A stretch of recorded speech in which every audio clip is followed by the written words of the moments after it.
Are you looking for a family SUV with a premium badge, but you're bored by BMWs, think Audis are awful and Mercedes are a bit meh? Okay, so you could buy a Jaguar, an Alfa Romeo or a Volvo. Or one of these, a DS7, which is an unashamedly French take on the Posh family SUV recipe. It's from Posh Citroën spin-off brand DS Automobiles, and in this CarGurus UK video review, we're going to see if it can take on the likes of the Volvo XC40, Mercedes GLA and Audi Q3.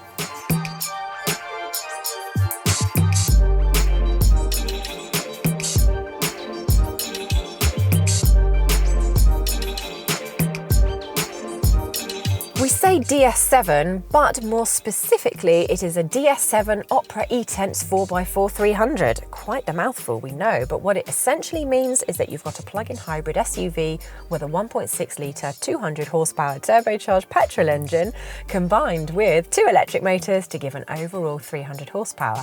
That's all managed by an 8-speed automatic gearbox. There's a 130 horsepower diesel version or 3 flavours of plug-in hybrid. This is a plug-in hybrid. There's 225 horsepower, 300 or 360, and prices start at just under £37,000.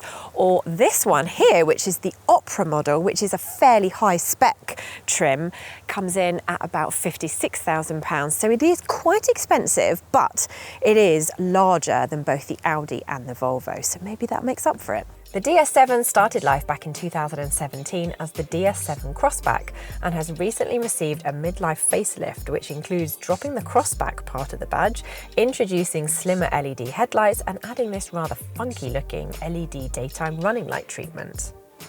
And at the back, there are these slimmer LED rear lights. And one of the advantages of it being bigger than both the Audi Q3 and the Volvo XC40 is the boot space. Back here, we have 555 litres, which is brilliant. Out of all of its key rivals, only the X1 has a larger boot. Interestingly, and unlike some other plug-in hybrid SUVs, the battery pack doesn't eat into boot space because it's stored beneath the rear seats. Oh, and by the way, if you fold those down, you'll get 1,752 litres of space. Climb aboard the rear seats and you'll find there's plenty of room and they're really comfortable. Plus, the floor is virtually flat, so even if you sit in the middle seat, there is somewhere to put your feet. You get your own climate control back here too, plus the full benefit of the opening panoramic sunroof that comes with the plush Opera trim level. Up front, there is more of this lovely leather. The seats are really comfortable and there's plenty of adjustment, which is electrical.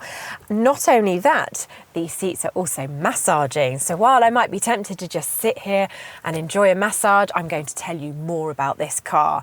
The design is a little bit fussy, which is not uncommon for DS models. Some will like that, some will not. And if you look closely, there are some components and features which are the same as lesser brands, such as this, for example, which is a bit disappointing. However, overall, it definitely stands out against the likes of Volvos and Audis. All models get a 12-inch driver display and clear widescreen infotainment display with the usual Apple and Android smartphone mirroring, although actually the CarPlay display is so high-res that some of the icons are actually a little fiddly to identify.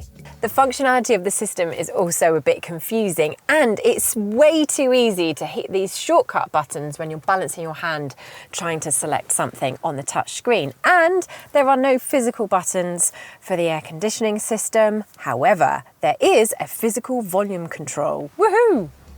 Mind you, for all our criticism of the infotainment setup, you certainly can't say the same of the equipment levels. We've got adaptive cruise control that will help you stay in lane, wireless CarPlay integration, wireless charging, a reversing camera, and even a heated windscreen.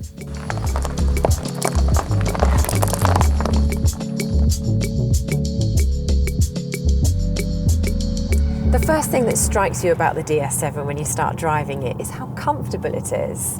This is the Opera version, as I mentioned earlier, and it does come with that lovely leather, which helps, as well as the vast range of massage seat options, my favourite being cat paw. But what really takes most of the credit is the clever suspension setup. This system is called Active Scan Suspension and it's standard on all four-wheel drive versions of the DS7. It uses a camera to scan the road ahead and the car's electronic brain then calculates when its wheels will hit bumps and can adjust the suspension accordingly. It's not perfect as the odd pothole or road scar can catch the car out and send a small shudder through the cabin, but on the whole it works really well and it suits the DS7's relaxed character. Switch it into sport mode via the drive mode button and the scanning systems are off, the steering is firmer, the gear shifts are snappier, as is the throttle response, and it turns the DS7 into a more accomplished performer on a twisty road. Thing is, you're going to want to keep it in its comfortable settings. And that's because a BMW X1 or an Audi Q3 does a better job of being sporty.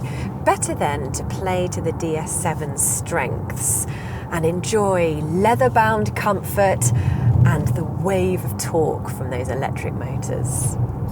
Another issue with the 1.6 petrol, and one you can't mask by adjusting the drive modes, is that it just sounds a little breathless at higher revs. To a certain extent, that's an issue shared with most plug-in hybrids, and they all tend to have smaller capacity petrol engines than non-hybrid SUVs. But it's particularly noticeable in the DS. Something else you notice is the transition between power sources. You can both hear and feel when the petrol cuts in to supplement the electric motors. Part of the problem here is the sluggish 8-speed automatic gearbox.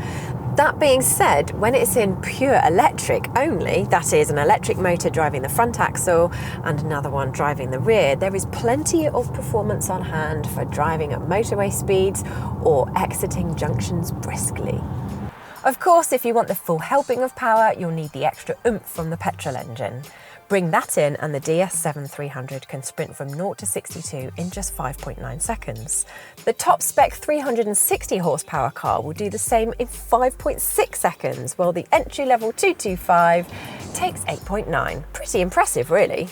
Part of the reason the DS is so sprightly is because at 1,836 kilograms, it's quite light. In fact, it's 100 kilograms lighter than a BMW X1. And that pays dividends at the fuel pumps too, because making use of that and the 14 kilowatt hour battery, we were able to achieve 60 miles per gallon on a mixed journey. If your battery is empty, however, you're looking at low 30s. Talking of empty batteries, DS says you can get up to 38 miles of range on pure electric power alone, although the best we've seen is about 30 miles. That's not bad for a big plug-in hybrid SUV. Overall then, the DS7 is a refreshingly different choice. It's well-specced, fuel-efficient and spacious. If, however, you're looking for something with a sportier driving experience, then you should probably look elsewhere. However, if you like it and you can forgive some of its annoying interior foibles, then it's a pretty good posh SUV.